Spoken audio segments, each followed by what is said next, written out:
caggal yettude Allah e julde annabi sallallahu alaihi wasallam min mbi on bisimillah calmini on calminaade teddude mone mon fof inde mon e yettode mon e so ɗum ɓenni enen nganndi han cadre hannde o rencontre o par rapport mbaɗen présenté projet Foyre no projet Foyre no wawa yaade à travers les technologies de l'information et de la communication manam la ko karallaji kese gande kese ha mbawni wadde ɗaɓɓude nafoore banggue développement to communauté men o ko joni so ɗum ɓenni ma en mbaɗi présenté programme gonɗo ɗo henno e avant tout cela aussi mbiɗa yinno mbaɗen duwaw amin ñaagui duwaw eɗen fay ñaagui duwaw mene oɗo ndeɗo ngowɗo rendo wona réussite e kay bisimillah.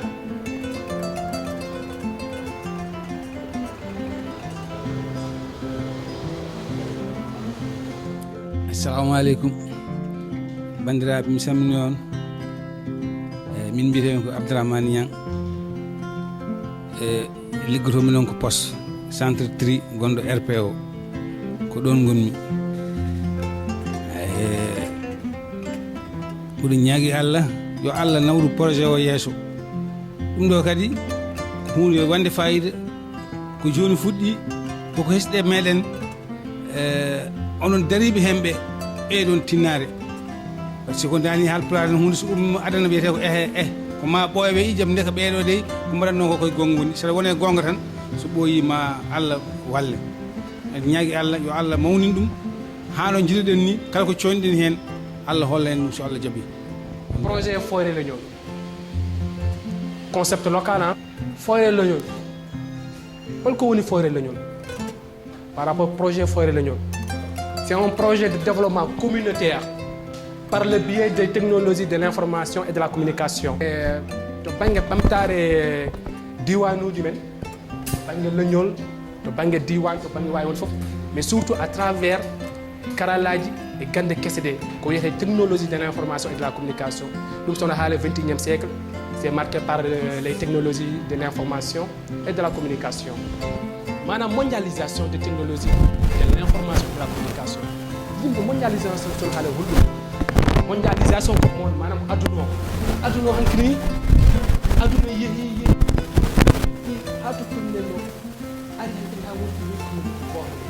maanaam en mbawi wiide ko point goto toɓɓere wotere mbawɗo wiide par ce que 5 continent fof natidiri ha cikkuɗa koye wuuro woto gonɗa. ɗum tagui wiya la mondialisation des technologies de l'information et de la communication e karallaji kese ɗi ko ɗum saabi kal manam to banggue local to surtout to banggue national manam senen mbiya local ko diwanuji men to national ko territoire Sénégal fof international ko wiyete recherche ko wiyete patrimoine manam enen ko jeyɗen ko tawa tawi ko mamiraɓe mbaɗi ɗo nanɗo et malheureusement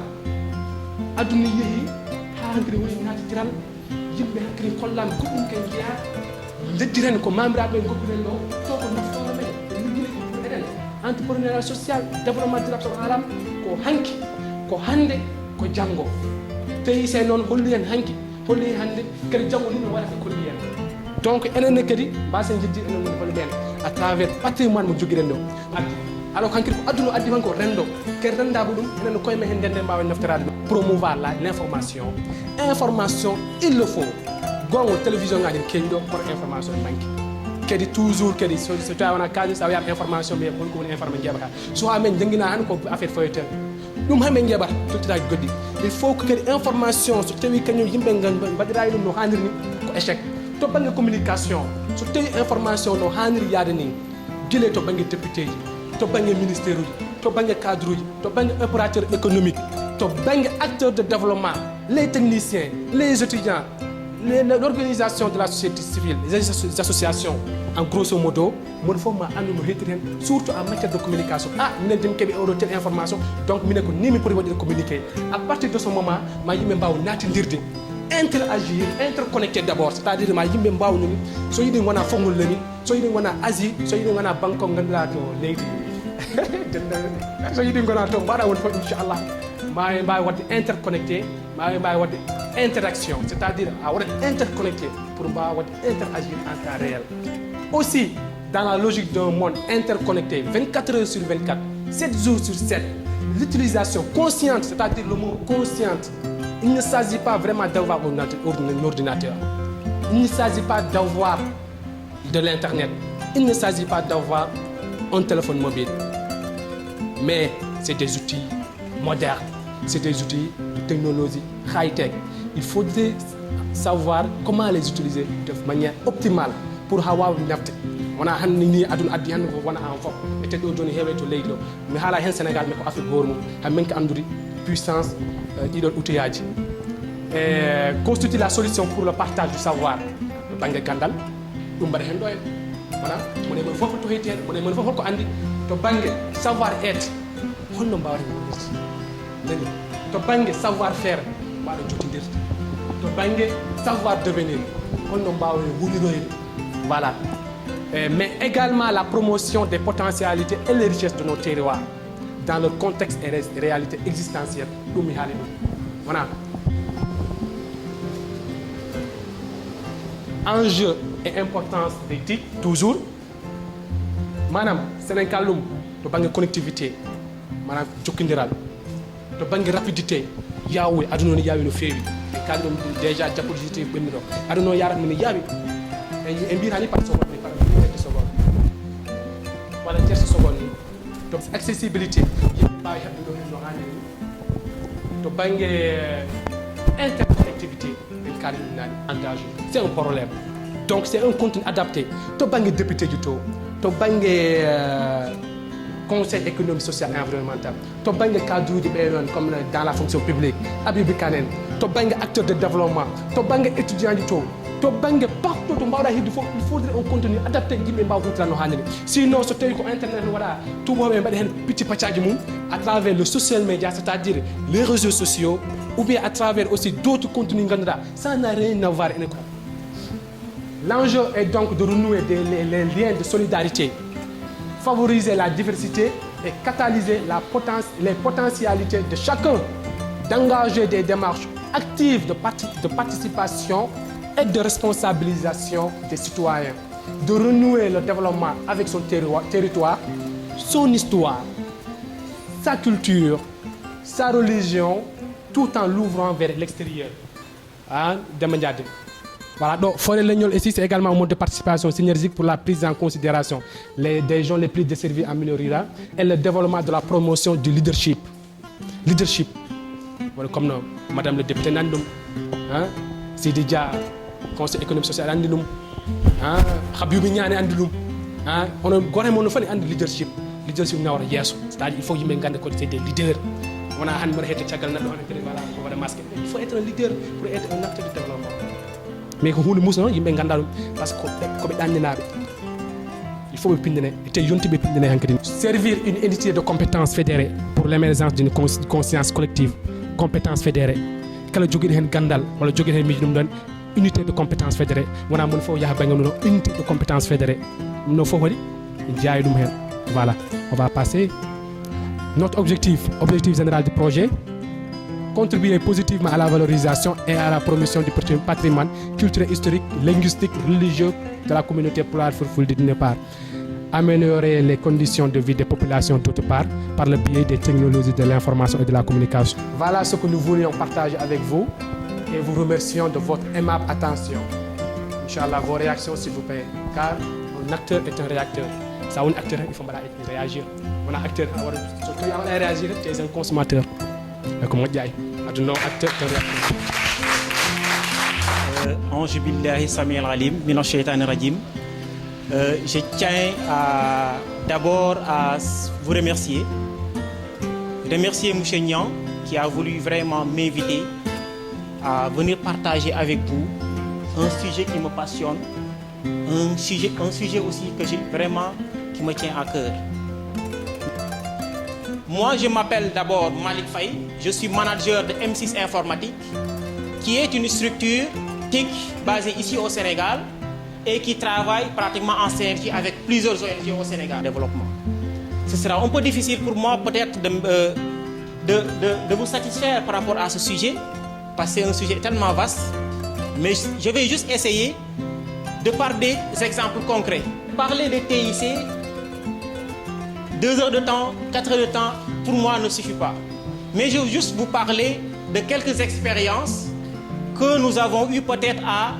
avoir sur le terrain. Une ONG de la place avait développé un projet de lutte contre la pauvreté et l'insertion des jeunes. Ils avaient focalisé leurs activités sur des activités génératrices de revenus. J'ai entendu le projet, j'ai essayé d'aborder le coordinateur et j'ai proposé une formation sur les métiers porteurs, les métiers innovants. Et c'était sur l'éthique. On avait lancé ce programme, c'était un programme d'alphabétisation numérique pour initier les gens qui n'avaient pas vraiment la chance de s'initier en informatique. On a réussi ce projet, on a lancé une deuxième phase qui consistait maintenant à former les jeunes qui n'ont pas les moyens d'accéder dans les grandes écoles de formation pour vraiment bénéficier d'un métier. Et on a lancé une formation en création de sites web, en infographie. On a formé 60 jeunes et par la grâce de Dieu, tous ces jeunes-là sont opérationnels. Simplement sur l'impact des TIC ou bien l'enjeu des TIC, nous avons développé un autre programme sur la bonne gouvernance. L'objet de ce projet visait tout simplement à accompagner les collectivités locales à s'approprier des TIC pour impliquer davantage les organisations communautaires de base à la gouvernance partagée. Et dans le domaine, par exemple, de la santé, par exemple, avec les téléphones mobiles, nous avons développé une application mobile qui va permettre aux Badianougor de remonter les informations auprès des décideurs. S'il y a un enfant qui décède, qu'on puisse envoyer un SMS directement à la base de données du ministère, qu'on puisse savoir l'enfant à quel âge, il est dans quelle localité, quelle est la cause de sa mortalité. Sur le plan, par exemple, d'état civil, à Kédougou, nous avons aussi une autre application de ce genre qui va permettre, parce que vous savez, si l'enfant n'a pas d'extrait de naissance, il ne pourra pas s'inscrire pour débuter ses études. Et ça a posé énormément de problèmes au niveau du Sud. En collaboration avec un acteur de développement, nous avons développé une application mobile qui va permettre au chef de village, s'il y a un nouveau-né, le jour du baptême, de déclarer l'enfant directement à l'état civil via un SMS. Et actuellement, si par exemple au départ, ils avaient 13% d'inscrits, ils ont atteint 85% d'inscrits en moins d'1 an. Et ça fait partie vraiment de l'impact des TIC. Mes parents Paul ne diront pas le contraire avec les transferts d'argent. Dans le domaine de la formation et l'éducation, il y a énormément de domaines qu'on peut citer à travers l'éthique. Comment? D'abord, si on prend par exemple la zone nord, autant pour moi, mais sur la toile, il y a une manque criard de présence. Si je voulais découvrir un village ou bien une ville du nord, j'aurais du mal à accéder à avoir des informations en temps réel. Ok? Mais comment faire pour faire découvrir, faire connaître sur la toile à travers le monde ce qui se fait au nord? C'est possible de le faire. C'est possible de le faire. Et il y a d'autres activités. Et ce projet entre dans ce cadre pour inciter, former des jeunes, créer de l'emploi, faire la promotion d'une zone, mais aussi accroître la visibilité d'une zone. Permettre aussi l'accès aux services sociaux de base. Ça fait...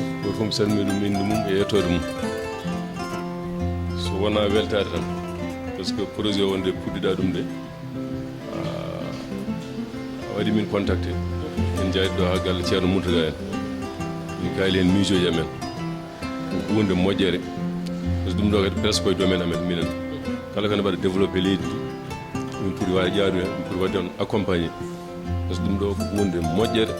hunde moƴƴere kadi faati surtout enen Fuutankoɓe surtout enen Fuutankoɓe ko hunde findinore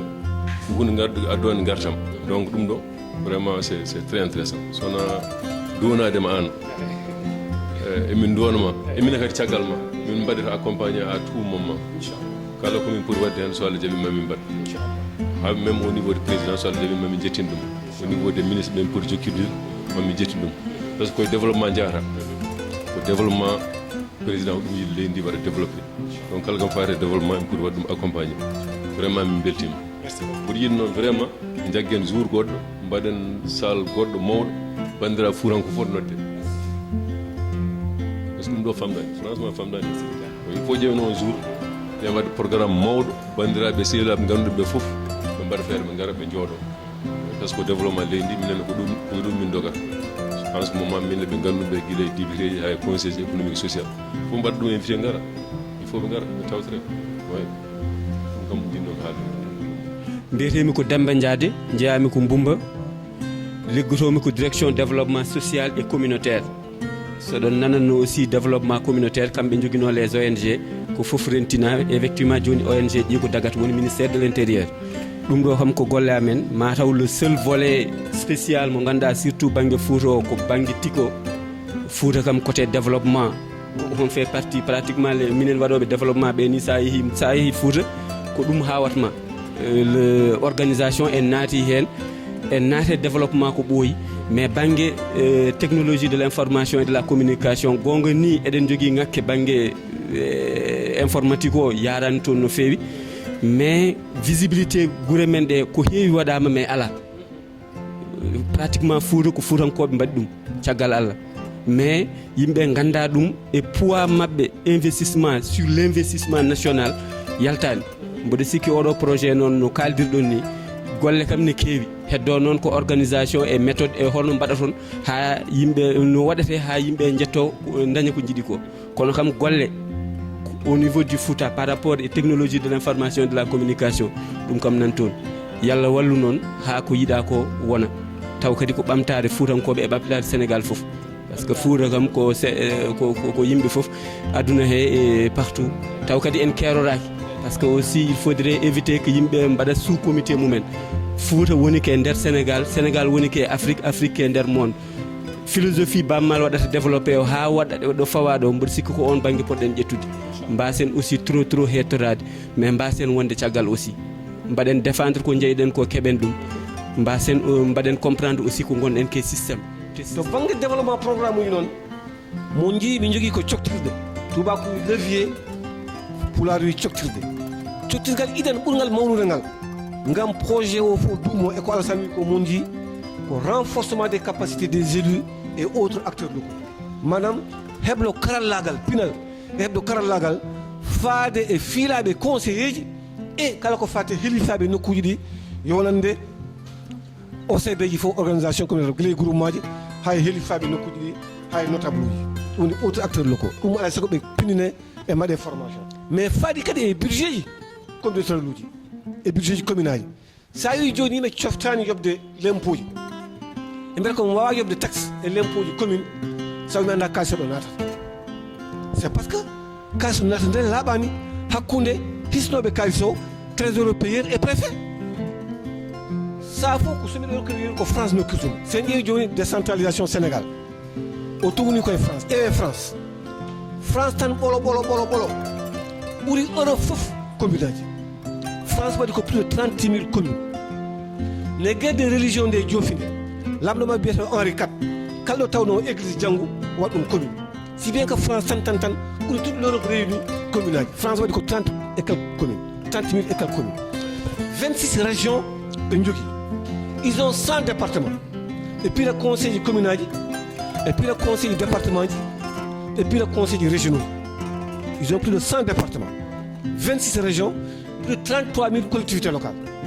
sa remi budget commune aji France e diwanuji mabɓe e département ji budget ji mabɓe mbimaɓe ko tubako wiyete le budget consolidé d' investissement kañum tan ene wawi yobde laamu France moins les dépenses militaires pourquoi par ce que yimɓe joɓat l'impôt ji par ce que laaɓe jogui des logiciels de gestion en paami donc to banggue oɗo projet ne mamin ballu les communautés rurales et les communes aji développe des logiciels de gestion ha budget communautaire o labta no fewi yimɓe cofta yobde l'impôt ji et enfin eɗen jogui ko wiyete acte 3 de la décentralisation guila feñina 1996 faade joni ne heewi ko fonno waɗede waɗaka hoto leydi wi o tawi que commune aji ne keewi commune aji ne keewi diwanuji no keewi mais sa yi no taƴirani henne guure mbaɗo no bowle lawol walla guure goɗɗo joni ala hay 5 bâtiment sa yi ɓe aɗa wawi dadude l'impôt toon pour ɓe keɓa kaat ɗum ɗon ko fenade c'est pourquoi wi joni noon ala sago wiyete ko pôle de développement o ndaara ko wawi yadude ko taƴe wonta taƴere wotere ko wawi yadude ko tawi so taƴama no wuura taƴe wonta taƴere wotere acte 3 la décentralisation emin jogui oɗo projet haraleɓe ganduɗa ene mbawi wadde accompagné kala ko hoorjo leydi yiiɗi ko henne ko walludude conseil ji makko beele acte 3 la décentralisation ene newo holno yiɗiri hen vraiment e dabɓa tan tawana mono jurno eko ɓuuri judde ɗum no ñiɗumi haala nden wassalamu on jarama assalamu aleykum bandiraɓe après après komi opérateur économique ono wonɓe ɗo ɓe fof mi salmini on goto fof inde mum yettode mum mi jarnima kadi après na ɓiyamo ko fuɗɗi wadde ɗo ko mbiɗa ñaagui Allah yo Allah yettin ɗum kadi to fayito kadi après yo Allah ɓeydu ɗum ɓeydana hen julɗo foof dewo Allah jokko endam ko weltare mawde tan gonmi hen bo riñingo kadi o teddi. Assalamu aleykum mon bandiraɓe mi salmini moon kala inde mum e yettode mum salminago fuɗɗoto koto banggue duuɓi walla banggue laamu mi banggue duuɓi ko an woni mawɗo mi salminima mi salmini honorable député grand Sidi qui est l'ami et l'accompagnateur du président de la République Macky Sall sehilamo hakkude moɗon wona hande fuɗɗi honorable député Mariam Kane mi salminima bisimillama min mbitemi ko Malle Guissé jeeyami ko Bappalel merci on jarama mono fof mi salminima inde mum yettode muɗum min mbitemi ko Bocar Ly jeeyami ko wiyete Jalluɓe e comité rural Hawre comme opérateur économique voilà projet o minen Alassane min jarnoma hen no fewi kono Chérif wini guila jettiɗa guila ɓamɗa projet o kala kaɗa waɗa hen aɗa nodde min aɗa yiide amen aɗa fewjide amen ɗum noon minen min ñaago Allah yo Allah nawat ɗum yeeso ko fandare men e projet he yo Allah yettin ɗumen ha ken cikkano hen wassalam. eyyi mbimi min salmini bandiraɓe foof min mbiyetemi ko Abou Diallo jeeyami ko Thiempeng Alassane amin jarnoma e oɗo projet mo ƴeftuɗa ko hunde nde en kummidirani guila adana vraiment mi weltima no fewi hunde fof mi woppi sababu ɗum aɗa andi eɗen gandori hen amin ñagonoma Allah yo Allah fewnu Allah fewnande so Allah jaaɓi tinnare e coftal ngal joguiɗa hen ngal ma moƴƴu inchallah. D'abord ko Mam Fall fii chargé de mission à la primature mboɗo saluer oɗo initiative e mboɗo ñagono on Allah yo yaaru yeeso. Assalamu aleykum mi salmini bandiraɓe wonɓe ɗo ɓe foof min mbiyeten ko Kalidou Niang komi étudiant université Cheikh Anta Diop donc projet oɗo ɓooyi haalde haala mum vraiment minen mboɗom caggal makko à chaque fois so ari min jewtiden hen min kalta donc mi wiyamo ko niiɗe ɗum de ham vraiment so sen mbawi wadde ɗum de ma naw leñol men yeeso donc projet o vraiment c'est à saluer et aussi vraiment yimɓe ñaago yo yaaru yeeso. assalamu aleykum ko fof mi salmini inde mum e yettode mum min mbiremi ko Habibou Niang jeyami ko Bappalel yon ko soynanteno so saami hocce ɗum ɗo ko jiiton ɗo ko hunde soynantenode minen somin jii ko ɓamtata leñol ko ɓamtata communauté min mbawatamo nanngude ha tiiɗa haade Allah walli min jii douanier amen waɓen Habibou Kane en kolli min lawol to min ndewata ƴetti laabi ɗi ha feewi yimin min ndew hen ɗum noon nanguen ha yeeso Allah. assalamu aleykum. assalamu aleykum bandiraɓe salmini on goto fof inde mum e yettode mum ko adi foof ko mbiyetemi ko Alassane Mbengue jeeyami ko to Horké Diéré. ɗum noon mbiɗa welti e tawtorede réunion men hannde o mbiyetemi ko Mayram Kane député du Sénégal jeeyaɗo to wiyete Ganguel Soule walla Ganguel Cheikh Moussa woni ko communauté rural Horké Diéré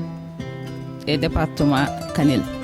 min beltima e présentation o ña mbeɗa félicitamo au passage kala goɗɗo ɗo vraiment ko neɗɗo dariɗo pour leñol ngol yaara yeeso. voilà joni somi arte présentation joni mo yimɓe jiiwo vraiment ko weltare e andude eɗen mbawi yaarude yeeso ko ɗum woni ɗum ɗo projet o haɗem junnude ko bandiraɓe foof ene poti darade gona neɗɗo goto ganda eɗen mbawi heɓtade yimɓeɓe donc développement biyaɗo ɗo e tigo sen ndendi en kawri en ɓamdi e wonɓe ɗo ɓe ganduɗa enen mbawi jaggande en kala ko neɗɗo anda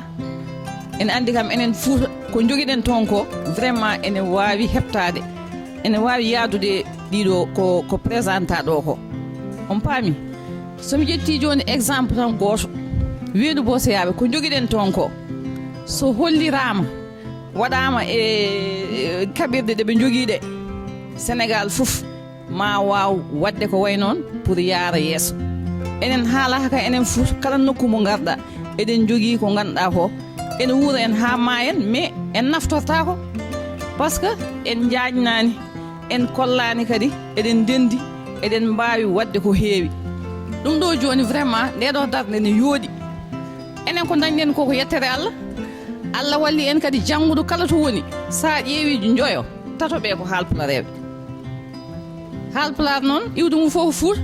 ko yaha walla ko yahade fof ko fuuta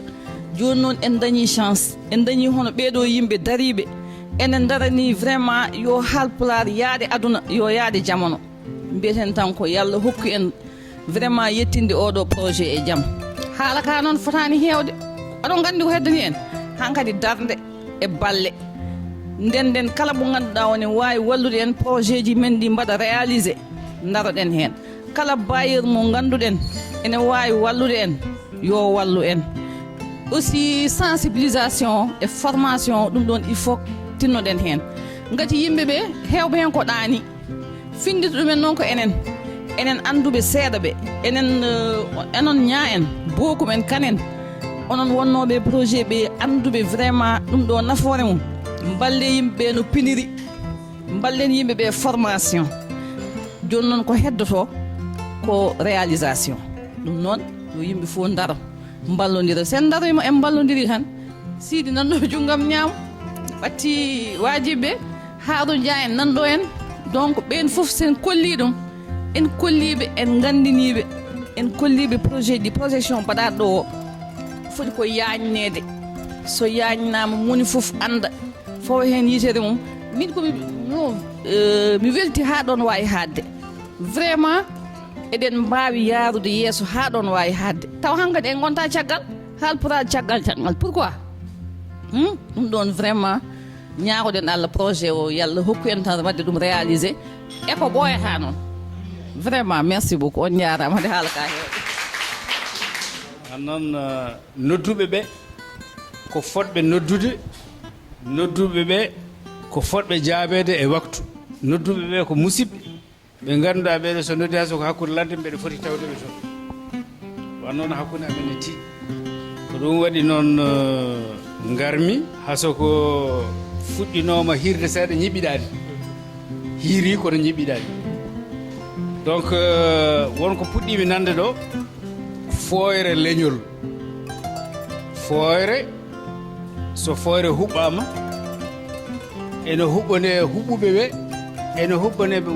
kuɓɓanaka ɓe hayɓe kuɓɓanaka ɓe ene mbawi tewtorede huɓɓanaɓe ɓe ɗum noon foyre nde ene foti waɗede leɗɗe ha heewa won noon ko neɗɗo ene wawi liggorade haqqille comme no haalpulaar wen no puyɗo andirta wonno sa joñima tan so ɓooyi kulhuli naweteɗi ɗi kulhuli kalteɗi ɗi yimɓeɓe cikkata ko goonga mbatta ɗum goonga donc noon caloɗen wattinede goonga ko wona goonga hasa koye goonga tuugi kono caloɗen ɗum watte e goonga hasa koye goonga tuugi min keɗima kadi projet o no lellori ni wannoon leñol ene foti darde to woɗɗi ene foti darde ko woɗɗi darana kadi ɓe garani ɓe darana kadi ɓe tijjaka ni ma jattu ɗum firti ko tugorɗe jogade hande ɗe enen eɗen jogui hen gueɗal meɗen ko yimɓe selluɓe noon haralleɓe waɓe no ɓe jimi ɗo ɓe ni mbawi wonde hatanteɓe leñol gam yoltude hujjaji yimɓe e ko fate ɗum ɗon wadde noon hujjaji ene jolte to sikkanoka ene yooli